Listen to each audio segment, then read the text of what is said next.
Sir, excuse me. Question for you. Sa inyo po ba itong G-Wagon? Yes, yes. Ano pong ginawa niyo, sir, para makapag-afford ng ganitong klaseng kotse? Network marketing, Networking din. Ano po yung pinakamalaking kinita natin sa isang taon? 50 million. 50 million. Grabe, 50 million po.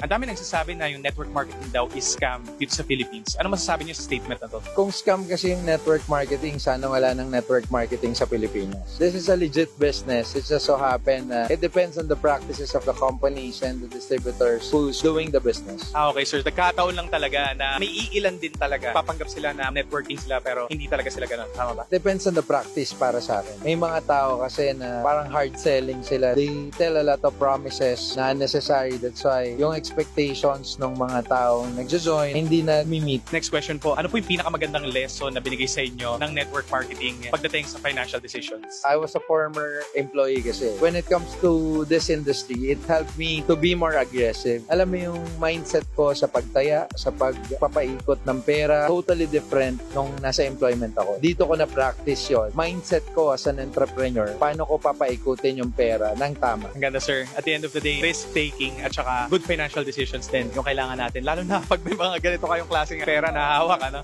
Last question na lang po. Any clue na tumatak sa inyo na nagpabago ng buhay nyo at isinapuso nyo, ano po to? Every time you encounter big challenges in your life, doon binibigay yung pinakamalalaking blessing sa buhay mo.